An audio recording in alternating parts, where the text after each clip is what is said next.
बस मैं चाहता नहीं कुछ आ फड़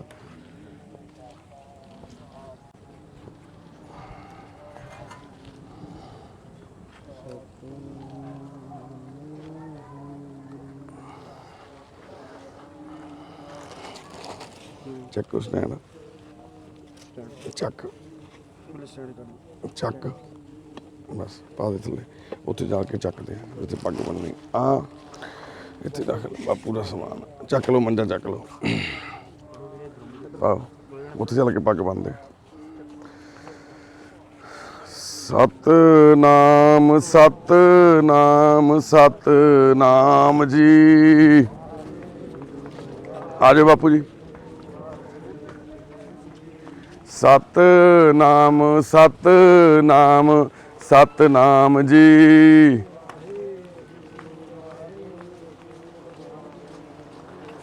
सतनाम सतनाम सतनाम जी थोड़ा गां कर लो वाहिगुरू जी का खालसा वाहिगुरू जी की फतेह लिबास चैन सिर नूं हत्थ रखियो ਅੱਜ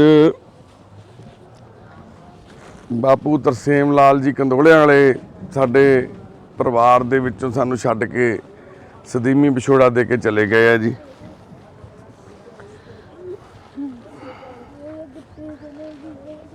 ਕੁਰਸੀ ਦੇ ਦਿਓ ਬਾਪੂ ਨੂੰ ਬਹਿਣ ਨੂੰ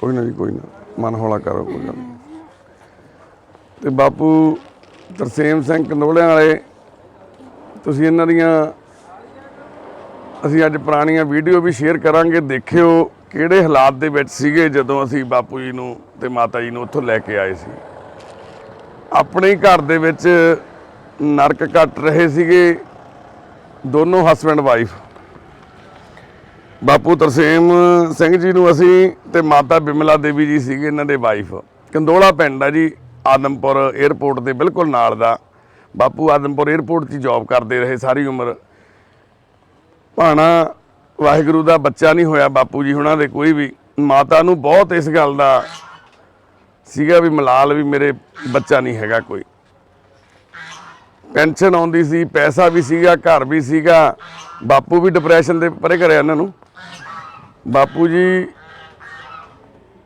ਵੀ ਡਿਪਰੈਸ਼ਨ ਚਲੇ ਗਏ ਡਿਮੈਂਸ਼ੀਆ ਦੇ ਸ਼ਿਕਾਰ ਹੋ ਗਏ ਮਾਤਾ ਵੀ ਮੈਂਟਲੀ ਅਪਸੈਟ ਹੋ ਗਈ ਅਧਰੰਗ ਦੀ ਸ਼ਿਕਾਰ ਹੋ ਗਈ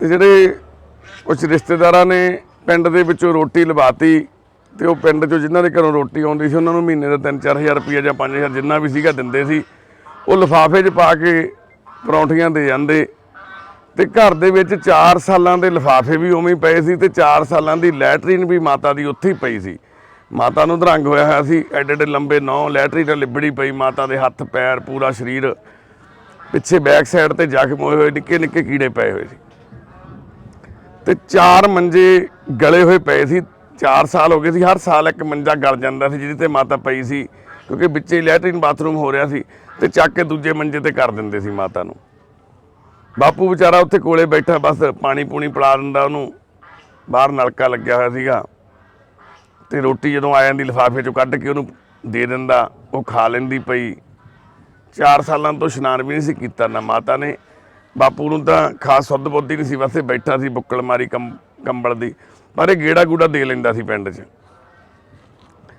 ਪਰ ਦੁੱਖ ਇਸ ਗੱਲ ਦਾ ਵੀ 4 ਸਾਲ ਆਪਣੇ ਹੀ ਘਰ ਦੇ ਵਿੱਚ ਪਏ ਨਰਕ ਕੱਟਦੇ ਰਹੇ ਦੋਨੋਂ ਹਸਬੈਂਡ ਵਾਈਫ ਇਹਨਾਂ ਦੀ ਪੈਨਸ਼ਨ ਵੀ ਆਉਂਦੀ ਸੀ 14-15 ਹਜ਼ਾਰ ਰੁਪਈਆ ਉਹਦੇ ਬਾਵਜੂਦ ਵੀ ਕੋਈ ਇਹਨਾਂ ਦੇ ਨਾਲ ਆ ਕੇ ਨਹੀਂ ਰਹਿ ਸਕਿਆ ਕੋਈ ਆਪਣੇ ਨਾਲ ਲਿਜਾ ਕੇ ਨਹੀਂ ਰੱਖ ਸਕਿਆ ਜਾਣ ਤੋਂ ਬਾਅਦ ਬਹੁਤ ਸਾਰੇ ਰਿਸ਼ਤੇਦਾਰ ਹੋ ਜਾਂਦੇ ਆ ਪਰ ਜਦੋਂ ਤਕਲੀਫ ਹੁੰਦੀ ਜਦੋਂ ਦੁੱਖ ਹੁੰਦੀ ਉਦੋਂ ਕੋਈ ਨਹੀਂ ਖੜਦਾ ਪਰ ਜਦੋਂ ਅਸੀਂ ਮਾਤਾ ਜੀ ਨੂੰ ਤੇ ਬਾਪੂ ਜੀ ਨੂੰ ਲੈ ਕੇ ਆਏ ਸੀਗੇ ਪਿੰਡ ਦੇ ਵਿੱਚ ਹੀ ਉੱਥੇ ਵੀਰ ਇੱਕ ਵਰਕਸ਼ਾਪ ਕਰਦਾ ਸੀ ਉਹਨੇ ਦੱਸਿਆ ਸੀ ਸਾਨੂੰ ਤੇ ਹਾਲਾਂਕਿ ਉਸ ਟਾਈਮ ਬੜਾ ਰੌਲਾ ਵੀ ਪਿਆ ਬਾਪੂ ਦੀ ਜਿਹੜੀ ਭਾਬੀ ਸੀ ਉਹਨੇ ਵੀ ਬੜੀ ਸਾਡੇ ਨਾਲ ਤੂੰ ਮੈਂ ਕੀਤੀ ਵੀ ਤੁਸੀਂ ਕਿਵੇਂ ਲੈ ਜਾਓਗੇ ਇੱਦਾਂ ਪਰ ਉਹ ਵਾਹਿਗੁਰੂ ਦੀ ਕਿਰਪਾ ਸੱਚੇ ਪਾਤਸ਼ਾਹ ਦੀ ਮਿਹਰ ਸੀ, ਜਿਹੜਾ ਉਹਨਾਂ ਦਾ ਦਾਣਾ ਪਾਣੀ ਇੱਥੇ ਲਿਖਿਆ ਸੀਗਾ ਉਹਦੇ ਸਦਕਾ ਅਸੀਂ ਬਾਪੂ ਜੀ ਨੂੰ ਤੇ ਮਾਤਾ ਜੀ ਨੂੰ ਲੈ ਕੇ ਆਏ ਸੀ ਉੱਥੋਂ। ਤੇ ਉਦੋਂ ਬਾਪੂ ਜੀ ਦੀ ਤੁਸੀਂ ਭੈਣ ਹੋ ਭਤੀਜੀ ਹੋ? ਭਤੀਜੀ ਆ। ਇਹਨਾਂ ਨੇ ਮਗਰ ਆ ਕੇ ਸਪੋਰਟ ਕੀਤੀ, ਸਾਡੇ ਨਾਲ ਖੜੇ। ਤੁਸੀਂ ਕੀ ਲੱਗਦਾ ਜੀ? ਇਹ ਭਰਾ ਨੇ ਬਾਪੂ ਜੀ ਦੇ। ਤੁਸੀਂ ਕਮਲਜੀਤ ਦੇ ਡੈਡੀ ਹੋ? ਨਹੀਂ ਉਹ ਮੇਰੇ ਮੰਮੀ ਡੈਡੀ ਸੀਗੇ, ਉਹਨਾਂ ਦੀ ਡੈਥ ਹੋ ਗਈ ਆ। ਮੇਰਾ ਉਹਨਾਂ ਨਾਲ ਕੋਈ ਲਿੰਕ ਨਹੀਂ ਸੀਗਾ, ਮੈਨੂੰ ਉੱਥੇ ਬੜਾ ਨਹੀਂ ਸੀ ਦਿੰਦੇ, ਨਾ ਇਹਨਾਂ ਨੂੰ ਬੋਲਦੇ ਆ ਨਾ ਮੇਰੇ ਨਾਲ ਬੋਲਦੇ। ਤੁਸੀਂ ਬਾਪੂ ਜੀ ਉਸ ਟਾਈਮ ਕਾਹਤੋਂ ਨਹੀਂ ਇਹਨਾਂ ਨਾਲ ਸਾਥ ਦਿੱਤਾ? ਤੁਸੀਂ ਬਾਹਰ ਸੀ? ਬਾਹਰ ਸੀ। ਜਿਹੜੇ ਇਹਨਾਂ ਦੇ ਪਤਲੇ ਜੇ ਸੀਗੇ ਨਾ, ਉਹ ਮੇਰੇ ਚਾਚੀ ਜੀ ਇਹਨਾਂ ਦੇ ਘਰੋਂ ਸੀ, ਜਿਹੜੇ ਤੁਹਾਡੇ ਨਾਲ ਜਿਹੜੇ ਭਾਰੇ ਜੇ ਸੀ। ਮਾਤਾ ਲੜਦੀ ਸੀ ਸਾਡੇ ਨਾਲ। ਮੇਰੀ ਮਾਂ ਸੀ, ਪਰ ਮੇਰਾ 20 ਸਾਲ ਤੋਂ ਲਿੰਕ ਯਾਨੀ ਕਿ ਬਹੁਤ ਉਹਨਾਂ ਨੇ ਸਾਡੇ ਨਾਲ ਉਸ ਦਿਨ ਮਿਸਬਿਹੇਵ ਕੀਤਾ।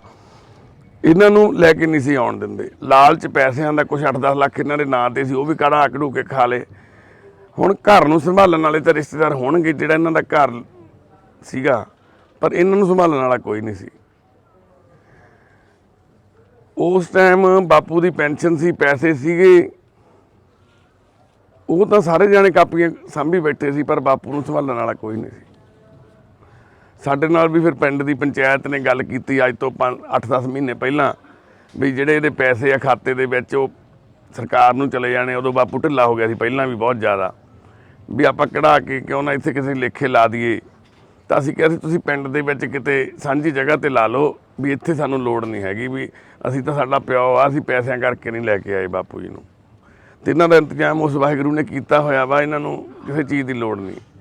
ਪਰ ਉਸ ਸਾਡੇ ਕਹਿਣ ਦੇ ਬਾਵਜੂਦ ਵੀ 2 ਲੱਖ ਰੁਪਈਆ ਉਸ ਟਾਈਮ ਪੰਚਾਇਤ ਸਾਡੇ ਦੀਪਕ ਹਸਪਤਾਲ ਦੇ ਵਿੱਚ, ਜਿੱਥੇ ਬਾਪੂ ਜੀ ਦਾਖਲ ਰਹੇ, ਉੱਥੇ ਜਮ੍ਹਾਂ ਕਰਾ ਗਏ ਸੀ। 5/5/2018 ਨੂੰ ਬਾਪੂ ਜੀ ਨੂੰ ਅਸੀਂ ਲੈ ਕੇ ਆਏ ਸੀ।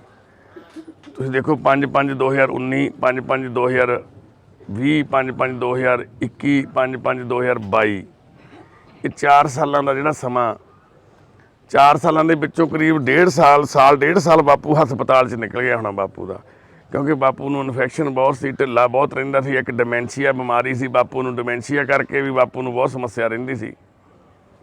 ਹੁਣ ਵੀ ਕਰੀਬ 1.5 ਮਹੀਨੇ ਤੋਂ ਬਾਪੂ ਹਸਪਤਾਲ 'ਚ ਸੀਗਾ, ਅਤੇ ਪਿਛਲੇ 22-23 ਦਿਨਾਂ ਤੋਂ ICU ਦੇ ਵਿੱਚ ਸੀਗਾ। ਹਰ ਰੋਜ਼ ਇਹਨਾਂ ਦੇ ਬਾਰੇ 'ਚ ਮੇਰੀ ਗੱਲ ਹੁੰਦੀ, ਜਿਹੜੇ ਸਾਡੇ ਟੀਮ ਦੇ ਮੈਂਬਰ ਸੁੱਖਾ ਵਾ ਉੱਥੇ, ਟੈਂਕੂ ਆ, ਉਹਨਾਂ ਨਾਲ ਵੀ ਕਿੱਦਾਂ ਬਾਪੂ ਜੀ ਦੀ ਹਾਲਤ।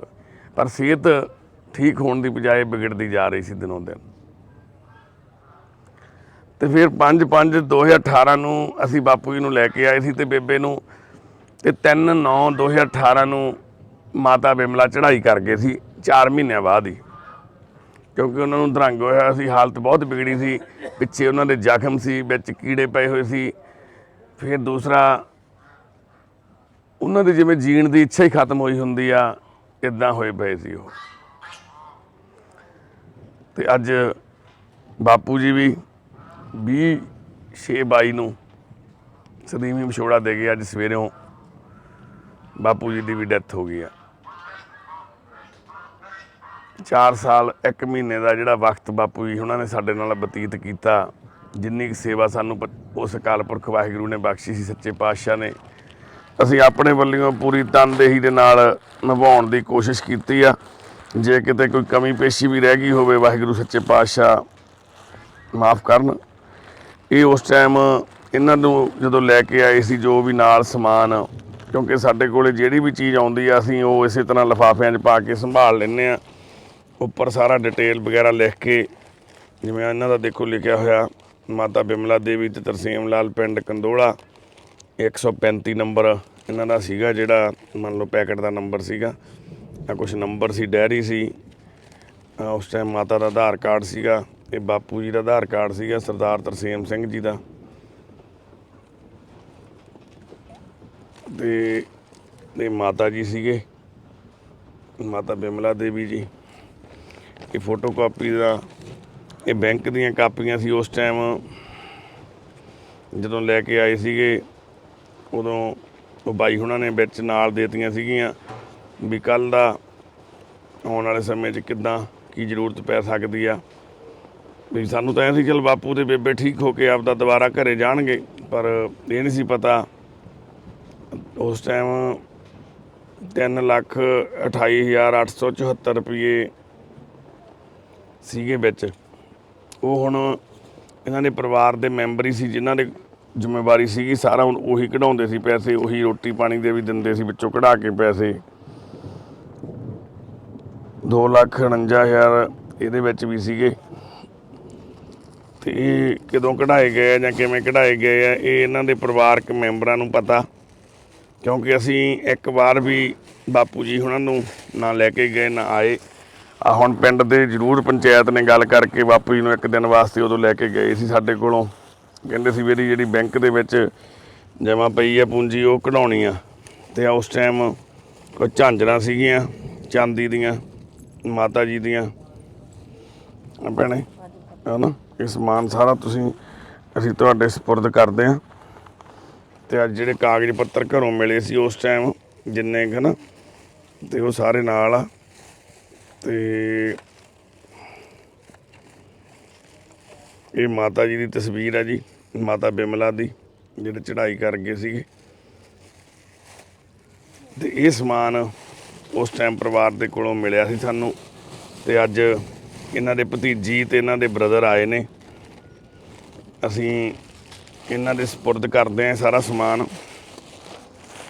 ਤੇ ਬਾਪੂ ਜੀ ਨੂੰ ਪਿੰਡ ਕੰਦੋਲੇ ਲੈ ਕੇ ਚੱਲੇ ਨੇ। ਕਹਿੰਦੇ ਵੀ ਸੰਸਕਾਰ ਅਸੀਂ ਉੱਥੇ ਕਰਨਾ ਵਾ, ਬਾਪੂ ਦੀਆਂ ਅੰਤਮ ਜਿਹੜੀਆਂ ਕਿਰਿਆਵਾਂ ਵਾ। ਆ ਲਓ ਭੈਣੇ, ਪਹਿਲਾਂ ਵੀ ਮਾਤਾ ਬਿਮਲਾ ਜੀ ਦੀਆਂ ਵੀ ਅੰਤਮ ਕਿਰਿਆਵਾਂ ਉੱਥੇ ਪਿੰਡ 'ਚ ਹੀ ਕੀਤੀਆਂ ਸੀ ਲਿਜਾ ਕੇ। ਪਰ ਜਦੋਂ ਅਸੀਂ ਭੋਗ 'ਤੇ ਗਏ ਸੀ ਇਸ ਗੱਲ ਦਾ ਬੜਾ ਦੁੱਖ ਸੀਗਾ ਸਾਨੂੰ ਉਸ ਟਾਈਮ ਵੀ ਅਸੀਂ 5 ਜਾਣੇ ਇੱਥੋਂ ਗਏ ਸੀ ਭੋਗ 'ਤੇ, 5-6 ਜਾਣੇ। ਤੇ ਉੱਥੇ 5 ਜਾਣੇ ਪਿੰਡ ਦੇ ਵਿੱਚੋਂ ਬੈਠੇ ਸੀ। ਸਣੇ ਗ੍ਰੰਥੀ ਸਿੰਘ 5 ਜਾਣੇ ਸੀ ਉੱਥੇ ਗੁਰੂ ਘਰ 'ਚ, ਤੇ 5 ਅਸੀਂ ਚਲੇ ਗਏ। ਇੱਥੋਂ 10 ਜਣਿਆਂ ਨੇ ਅਸੀਂ ਮਾਤਾ ਦਾ ਭੋਗ ਪਾਇਆ ਸੀਗਾ। ਤੇ ਅਸੀਂ ਬੇਨਤੀ ਕਰਦੇ ਹਾਂ ਨਗਰ ਵਾਲਿਆਂ ਨੂੰ, ਵੀਰਾਂ ਨੂੰ ਵੀ, ਕੰਦੋਲਾ ਪਿੰਡ ਦਿਆਂ ਨੂੰ ਵੀ ਬਾਈ ਜੀ ਬਾਪੂ ਤਰਸੇਮ ਸਿੰਘ ਜੀ ਦੀ ਆਤਮਾ ਦੀ ਸ਼ਾਂਤੀ ਲਈ ਅਰਦਾਸ ਕਰਿਓ। ਇਹਨਾਂ ਦੀ ਅੰਤਿਮ ਰਸਮਾਂ ਦੇ ਵਿੱਚ ਵੀ ਜ਼ਰੂਰ ਸ਼ਾਮਲ ਹੋਇਓ, ਅੰਤਿਮ ਅਰਦਾਸ 'ਚ ਵੀ ਜ਼ਰੂਰ ਸ਼ਾਮਲ ਹੋਇਓ। ਅਸੀਂ ਵੀ ਆਵਾਂਗੇ। ਤੇ ਪਰ ਐ ਨਾ ਹੋਵੇ ਜਿਵੇਂ ਮਾਤਾ ਬਿਮਲਾ ਦੇਵੀ ਮੌਕੇ ਹੋਇਆ ਸੀ ਵੀ 5 ਬੰਦੇ ਸੀ ਸਿਰਫ ਭੋਗ 'ਤੇ ਉਸ ਦਿਨ। ਸਾਡੇ ਕੋਲ ਤਸਵੀਰਾਂ ਪਈਆਂ ਵੀ ਸਾਰੇ ਰਲ ਕੇ ਜ਼ਰੂਰ। ਠੀਕ ਆ, ਬਾਪੂ ਜੀ ਉਹਨਾਂ ਨੇ ਜੋ ਭੋਗਿਆ ਇਹਨਾਂ ਦੇ ਕਰਮ ਸੀ, ਜੋ ਇਹਨਾਂ ਦੀ ਤਕਲੀਫ ਸੀ, ਜੋ ਇਹਨਾਂ ਦਾ ਦੁੱਖ ਸੀ। ਪਰ ਆਪਣਾ ਫਰਜ਼ ਜਿਹੜਾ ਇਨਸਾਨ ਹੋਣ ਦੇ ਨਾਤੇ ਬਣਦਾ ਸਾਨੂੰ ਉਹ ਨਿਭਾਉਣਾ ਚਾਹੀਦਾ। ਦੇਖੋ ਇੱਕ ਬੰਦਾ ਸਾਰੀ ਜ਼ਿੰਦਗੀ ਕਿੱਦਾਂ ਆਪਣੀ ਜ਼ਿੰਦਗੀ ਦੇ ਵਿੱਚ ਸੁਪਨੇ ਸਹੇਜਦਾ। ਬਾਪੂ ਜੀ ਦਾ ਵਿਆਹ ਹੋਇਆ, ਬਾਪੂ ਉਦੋਂ EMS ਸੀਗੇ, MES ਦੇ ਵਿੱਚ ਸੀਗੇ, ਏਅਰਪੋਰਟ ਦੇ ਵਿੱਚ ਜੋਬ ਕਰਦੇ ਸੀ ਬਾਪੂ ਜੀ। ਆਦਮਪੁਰ ਏਅਰਪੋਰਟ 'ਚ ਸਾਰੀ ਉਮਰ ਉੱਥੇ ਜੋਬ ਕੀਤੀ। ਬਹੁਤ ਹੀ ਸਾਊ ਬੰਦਾ ਸੀ, ਕੋਈ ਨਸ਼ੇ ਪੱਤੇ ਵਾਲਾ ਨਹੀਂ ਸੀ, ਕੋਈ ਐਬੀ ਨਹੀਂ ਸੀ, ਕੋਈ ਬੈਲੀ ਨਹੀਂ ਸੀ, ਬਹੁਤ ਸਾਊ ਬੰਦਾ ਸੀ। ਬੱਚਾ ਨਹੀਂ ਹੋਇਆ ਇਹ ਉਹਦੇ ਹੱਥ ਭਗਵਾਨ ਦੇ ਨਹੀਂ ਹੋਇਆ। ਪਰ ਜ਼ਰੂਰੀ ਨਹੀਂ ਢਿੱਡੋਂ ਜੰਮੇ ਹੀ ਬੱਚੇ ਹੁੰਦੇ ਆ। ਬੱਚੇ ਤਾਂ ਭਤੀਜੇ ਭਤੀਜੀਆਂ ਭਾਣਜੇ ਭਾਣਜੀਆਂ ਸਾਰੇ ਆਪਦੇ ਹੀ ਹੁੰਦੇ ਆ। ਪਰ ਇਹਨਾਂ ਦੇ ਘਰ ਦਾ ਬਣਤਰ, ਇਹਨਾਂ ਦੇ ਘਰ ਦੀ ਆਪਸ ਵਿੱਚ ਇੱਕ ਦੂਸਰੇ ਦੇ ਪ੍ਰਤੀ ਖਿਲਾਫਤ ਇਸ ਹਾਲਾਤ ਦੇ ਵਿੱਚ ਲੈ ਗਈ ਵੀ ਬਾਪੂ ਨੇ ਤੇ ਬੇਬੇ ਨੇ ਇਸੇ ਗੱਲ ਦਾ ਨਰਕ ਭੋਗਿਆ। ਘਰ ਵਧੀਆ ਬਣਿਆ ਹੋਇਆ, 2 ਕਮਰੇ ਮੂਹਰੇ ਬਣੇ ਆ, 2 ਪਿੱਛੇ ਬਣੇ ਆ, ਵਿਹੜਾ ਵਾ, ਬੜਿਆ ਸਾਰਾ ਕੁਝ ਸੀ ਘਰ 'ਚ। ਪਰ ਉਸ ਘਰ ਦੇ ਵਿੱਚ ਇਹਨਾਂ ਦੀ ਕੇਅਰ ਕਰਨ ਵਾਲਾ ਕੋਈ ਨਹੀਂ ਸੀ। ਉਸ ਘਰ 'ਚ ਬਾਪੂ ਨੂੰ ਬਾਪੂ ਕਹਿਣ ਵਾਲਾ ਕੋਈ ਨਹੀਂ ਸੀ, ਬੇਬੇ ਨੂੰ ਬੇਬੇ ਕਹਿਣ ਵਾਲਾ ਕੋਈ ਹੈ ਨਹੀਂ ਸੀ। ਤੇ ਅਸੀਂ ਤਾਂ ਇੱਕ ਮੈਸੇਜ ਹੀ ਆ ਸਾਡਾ ਸਾਰੇ ਭੈਣਾਂ ਭਰਾਵਾਂ ਨੂੰ, ਆਪਣੇ ਪਿੰਡਾਂ 'ਚ, ਆਪਣੇ ਰਿਸ਼ਤੇਦਾਰੀਆਂ 'ਚ, ਆਪਣੇ ਗਲੀ ਮਹੱਲਿਆਂ 'ਚ ਵੀ ਹੁੰਦੇ ਨੇ ਬਾਪੂ ਤਰਸੇਮ ਸਿੰਘ ਵਰਗੇ ਲੋਕ। ਸਾਡਾ ਫਰਜ਼ ਬਣਦਾ ਵੀ ਅਸੀਂ ਉਹਨਾਂ ਨੂੰ ਆਪਣੇ ਬਣਾਈਏ, ਅਸੀਂ ਉਹਨਾਂ ਦੇ ਆਪਣੇ ਬਣੀਏ, ਨਾ ਕਿ ਉਹਨਾਂ ਦੀਆਂ ਜ਼ਮੀਨਾਂ ਪ੍ਰੋਪਰਟੀਆਂ ਵੱਲ ਨੂੰ ਆਪਣਾ ਖਿਆਲ ਰੱਖੀਏ, ਉਹਨਾਂ ਦਾ ਵੀ ਖਿਆਲ ਰੱਖੀਏ। ਬਸ ਇੰਨੀਆਂ ਕੀ ਬੇਨਤੀਆਂ ਜੀ। ਬਾਪੂ ਜੀ ਦੀ ਆਤਮਾ ਦੀ ਸ਼ਾਂਤੀ ਲਈ ਅਰਦਾਸ ਕਰਿਓ ਸਾਰੇ ਜਾਣੇ। ਵਾਹਿਗੁਰੂ ਜੀ ਕਾ ਖਾਲਸਾ, ਵਾਹਿਗੁਰੂ ਜੀ ਕੀ ਫਤਿਹ। ਮੇਰਾ ਤਾਂ ਭਾਜੀ ਇਹਨਾਂ ਨੇ ਤਾਂ ਲਗਾਮ ਪੱਗ ਜਦੋਂ ਛੋਟੇ ਕਰ ਦੇ ਤਾਂ ਇਹਨਾਂ ਨੂੰ ਚੁੰਬੜ ਜਾਈਦਾ ਸੀਗਾ ਕਿ